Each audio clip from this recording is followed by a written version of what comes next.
And hello guys! Once again, welcome back muli sa ating YouTube channel. Panibagong araw at panibagong reaction video na naman po tayo ngayon. So masaya na ba ang mga ka-Micris natin dyan? So paalala lang po guys, ito po ay love team lamang. Baka magaya po kayo doon sa iba na sobrang galit na galit, gusto nang manakit. Ngayon ay bibigyan natin ng reaction ang part 11 kung saan nga po ay magtatapos na rin po ang Micres. So paano ba yan guys? Nakakalungkot naman isipin, nakasisimula pa lang ng Micres, magtatapos na agad. Sa mga hindi pa nakapanood ng part 11 ng Micres, panoorin nyo po guys para malaman nyo kung ito na ba talaga ang katapusan. No? Ito na ba ang huling vlog ng Micres? Mamaya samahan niyo po ako, bibigyan po natin ng reaction video ang nakakakilig na eksena kung saan nag-date na naman itong dalawa at syempre hindi mawawala ang pakanta talaga ni Krista Jane, no? So sanay na sanay sa kantahan at hindi rin magpapahuli si Mikoy. May pa bonus round din si Mikoy, hindi rin mawawala yung pakanta ni Mikoy. Isa sa nagbibigay kulay talaga dito sa dalawang to is yung kantahan moment nila. No, parang yun yung nagiging additional aroma, additional chemistry sa kanilang dalawa, yung mala angelic voice ni Krista. At dito rin po sa kanilang vlog part 11, talagang nilibrihan pa ni Krista itong mga key boys natin. Dahil yun na nga po, ang daming blessings na dumating dito kay Krista at bilang pasasalamat niya sa kanyang Kuya Rob, hindi talaga nagdalawang isip itong si Krista Jane na ilibre ang kanyang mga kuya, na ang mga key boys behind nitong napaka-successful na love team ngayon. Alala lang po natin na yung love team nila guys ay love team lang po. Huwag po nating seryosuhin, baka magagalit na naman kayo at the end, no? If ever na magkaroon na naman ng issue itong Micres, so huwag po nating seryosuhin. Pero nandito pa rin po tayo para isuporta. Suportahan po natin ang love team na ginawa ni Kalinga Prab kasi sobrang napakalaking tulong po ito. Hindi lang po dito kay Krista, dito kay Mikoy, kundi sa buong key angels ni Kalinga Prab, sa mga walang love team, sa mga love team na medyo mahina yung views. So napakalaking tulong yung pagsuporta natin dito sa mga top love team like Jomcar, Edsy, Micres, no? So suportahan natin para marami pang matulungan si Kalinga Prab.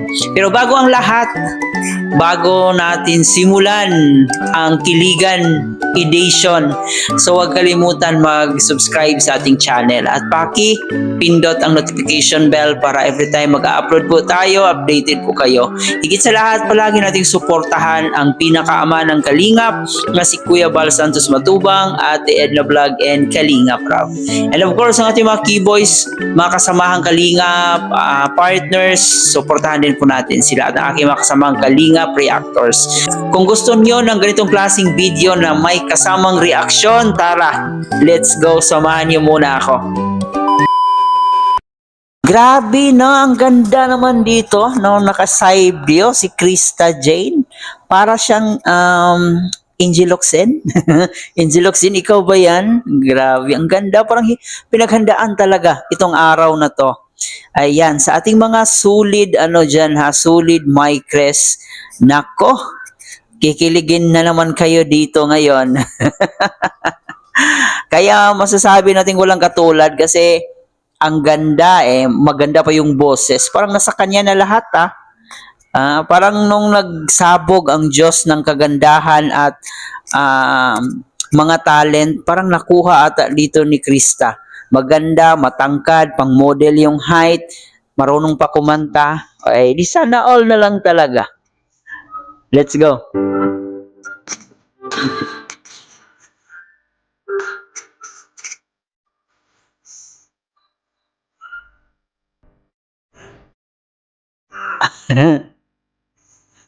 Grabe naman si Mikoy, tuck in talaga yung ano niya, suot, no?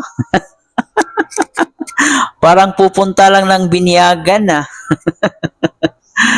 White na white sila ngayon. Bakit kaya? Anong meron? Bakit parang naka-white silang dalawa nung okasyon? Krista, ginagawa mo dito? Wala. Ba't nag-iisa ka? Wala lang. Eh kasi, Okay ka lang? oo naman. Namiss ko lang tong place na to. Bakit? Kasi, alam kong dito yung tambayan namin, ng lolo ko. Talaga? Ah, okay. Binabalik-balikan niya? Kaya pala dyan siya pumunta kasi naalala niya yung lolo niya. Siguro ano to, best apo to si Krista, no? Parang baka mahal na mahal siya ng lolo niya kaya yung mga best apo talaga palagi nilang naalala yung mga lolo't lola niya. Kasi ako din, ako yung best apo ako ng lola ko kaya sobrang namimiss ko rin yung lola ko.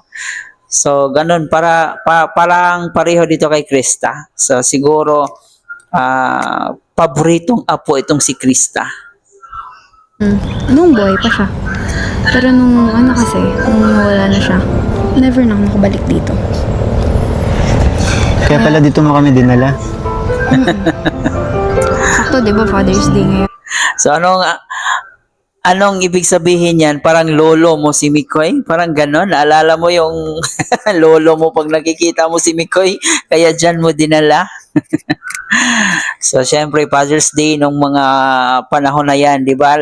Last Sunday itong vlog na to eh. Kaya, Father's Day, na timing sa Father's Day yung pagbablog nitong My Chris Part 11. Siguro, masaya yun. Kamis. Wala bata pa ako. Yung maliit-liit na Krista na makulit. Dito, pupunta dati. Naiiyak tuloy ako. Okay lang yan. Ayun nga. Okay lang yan. Isipin mo na lang na every time na like araw-araw kang binabantayan ng lolo mo at masaya sa'yo ang lolo mo kung ano ka ngayon. No, tuwang-tuwa yun, sigurado. Alam mo ba, ang daming mga pangarap nun sa akin. Na ngayon, Unti-unti na natutupad. dahil syempre, sa inyo, kay Kuya Rob, kila Kuya Tata, kaya Taligaya. Ang maganda dito kay Krista, guys, palaging nagpapasalamat, no? Yung tipong hindi talaga niya malilimutan yung mga taong tumulong sa kanya. Parang si Carla. Palaging nagpapasalamat. Maganda yung mga ganitong klaseng attitude na tao na hindi nakakalimot sa mga taong nakatulong sa kanila. So sana ituloy-tuloy, hindi magbago, no, hindi lalaki yung ulo. Kasi may mga angels na nawala dito sa Kalingap kasi nagbago lang yung buhay nila, parang nagbago rin yung ugali nila. So, ayan, sana'y mananatili itong si Krista kung paano siya nakilala, paano natin siya nakilala sa unang vlog pa lang. Sana tuloy-tuloy yung ugali na ipinapakita niya. Sa'yo. Kaya, ayun, siguro, sayang masaya. Huwag ka naman lungkot, ano ka ba? Dito naman ako. Okay lang ba? Ang sarap mabuhay, guys, pag may magsabi sa atin na huwag kang mag-alala. Nandito naman ako. Sana all. Paano ba yan mga My Chris supporters, ha? Pinilig na naman kayo dyan. Huwag niyong itulo yung kilig niyo. Ha? Huwag niyong ibuhos lahat yung kilig niyo dyan. Baka kasi pag nagka-problema, iiyakan na naman kayo. For entertainment only itong love team na to, okay? Okay lang. Parang ayaw mo eh. Hindi, syempre, masaya din naman ako. Nakalala kita, syempre.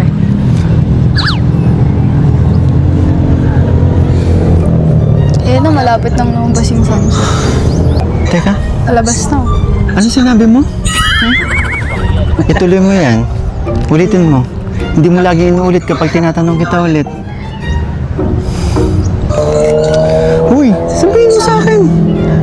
Ano sinabi mo? Masaya ako kasi nakilala kita.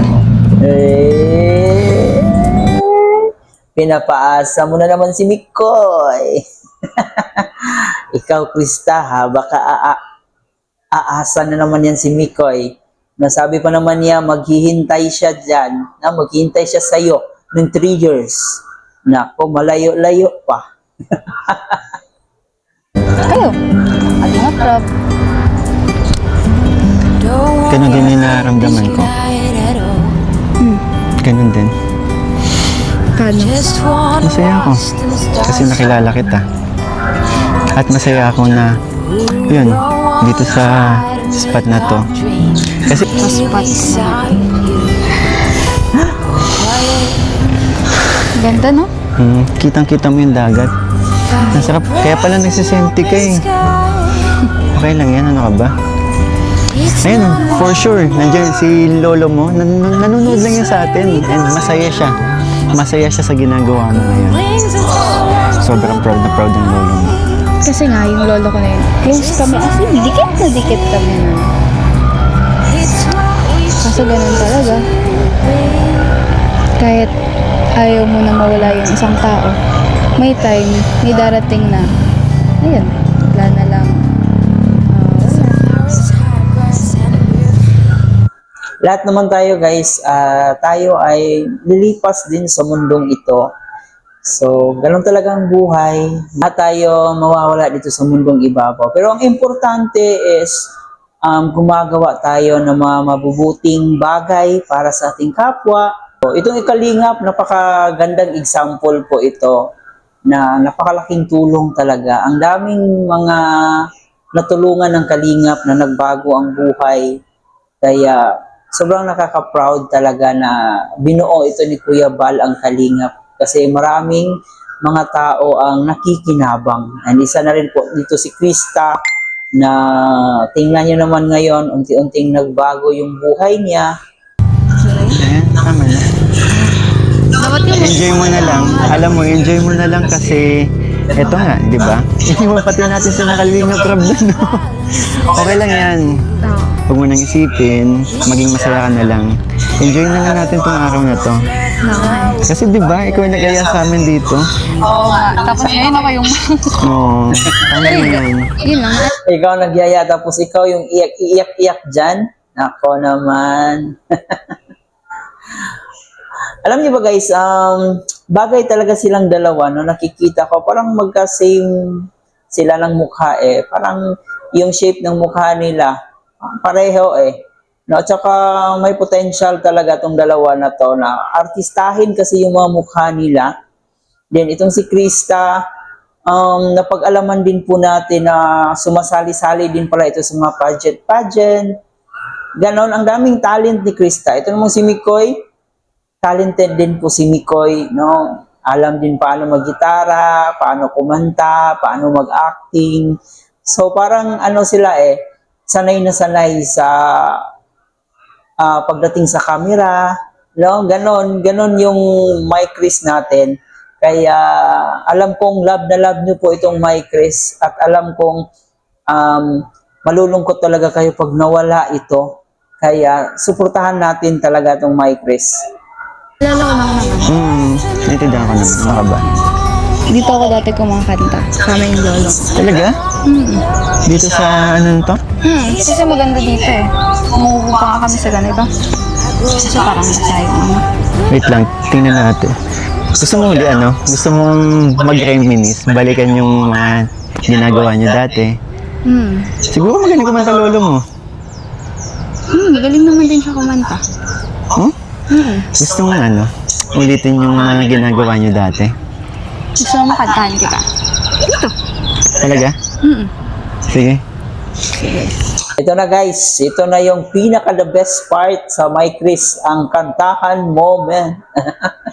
Hindi mawala-wala talaga. Every time makikita natin sila sa vlog or kahit hindi nila vlog, Nako, palagi talagang may kanta. Okay. Excited naman ako dyan. Ready ka na? Hindi na. Lagi naman ako ready. Ano ka ba? Lagi akong ready. Sa'yo. Sige na, ito na. Totoo ba yan? Pag ako'y Ayan na naman. binibiro mo ang lahat ng yan sa akin totoo. Mga titig mo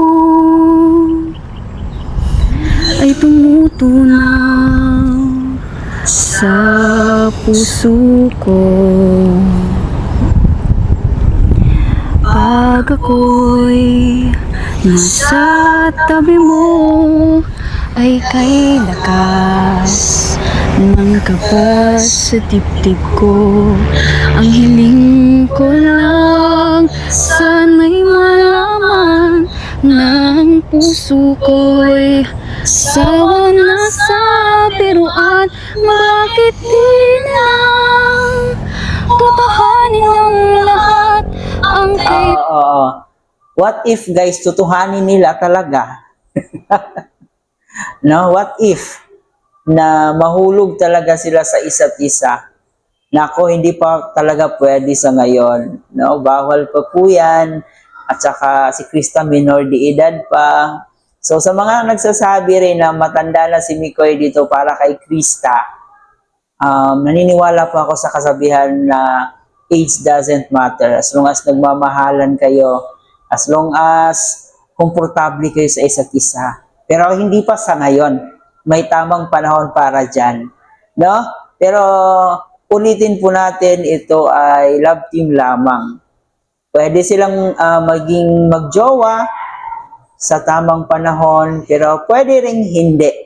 No? So, pag personal na buhay na po yung pinag-uusapan, nasa kanila na po yan. So, wala na po yung hindi na po yan saklaw sa script pagdating sa mga personal life nila. Pero dito sa ating napanood ngayon, ito po'y tandem lamang. No? Pero nasa kanila pa rin naman kung mapo-fall sila sa isa't isa.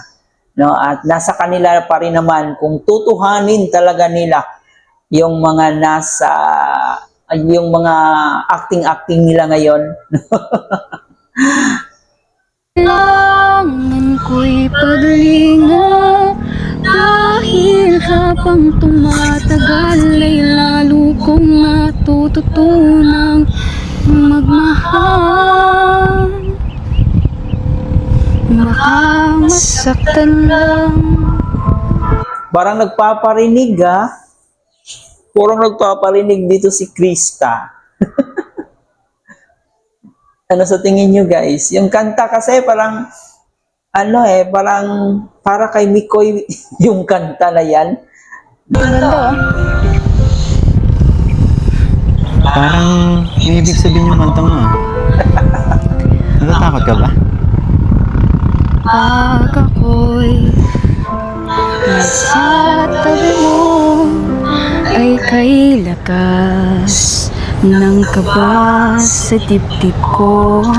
Ang hiling ko lang sana'y malaman na ang puso ko'y sawa na sa biruan. Bakit di na lang totohanin ang lahat ang kailangan ko'y paglingat dahil habang tumatagal ay lalo kong natututuhang magmahal. Baka masaktan lang. Hindi mo subukan. Natatakot ka kasi. Maatras sa'yo ang puso't damdamin. Pangarap ko ay mapansin. Bakit di na lang tutuhanin ang lahat ang kailangan ko'y paglinga dahil habang tumatagal ay lalo kong natututuhang magmahal. Totoo? Bakit di na lang tutuhanin ang lahat? Ang kailangan ko'y paglinga. Dahil habang tumatagal ay lalo kong natututuhang magmahal. Pero baka masaktan lang. Agoy. Sabi ko sa'yo eh. Sa lyrics pa. Dito mo talaga makikita na parang pinaparinggan niya dito si Mikoy Baka masaktan na lang daw siya pag tinutuhanan niya yung feelings niya. Mikoy wag mong saktan yan si Krista. Baka kasi mahuhulog na talaga yan ng tuluyan sa iyo. If ever man na darating yung araw na yan, sana ready na po silang dalawa. Sana okay na po ang lahat, no? Pwede na. Kumbaga, wala nang dapat hahadlang pa. Dito sa may Chris, alam natin na hindi pa talaga pwede kasi medyo bata pa si Krista. Baka ma-child abuse tayo niyan, Mikoy. May tamang panahon sa lahat ng bagay. Pero tulad ng sinabi ni Mikoy na maghihintay siya ng 3 years. Hanggang dito na lang muna, no? At sisikapin natin na magkaroon tayo ng part 2. Doon naman sa part na kumanta si Mikoy. Sa mga hindi pa nakapanood ng full video, nako, wag niyong kaligtaan. Panoorin niyo po ang full video nito. Mag-i-enjoy talaga kayo. At the same time, kikiligin din po kayo. No? So, wag niyong kaligtaan guys. In-encourage ko po kayo. Lahat ng mga serye ni Kalinga Prab, 100% talagang madadala kayo. Tatawa kayo, iiyak kayo, kikiligin kayo. So overall na po yung mga serye ni Kalinga Prab. Sa mga kamay Chris, ayan, maraming salamat sa iyong pagsama sa ating reaction video. Sana nag-enjoy kayo. Bago natin tapusin, huwag kalimutan mag-subscribe. Paki-like and share na rin itong video na to para i-recommend pa tayo ni YouTube. And of course, suportahan natin palagi ang ama ng Kalingap na si Kuya Bal Santos Matuba. Paano ba yan? So hanggang dito na lang muna, hanggang sa susunod na reaction video. Sana'y samahan niyo pa rin po ako. Ito nga po pala si Chloe TV. Thank you for watching guys.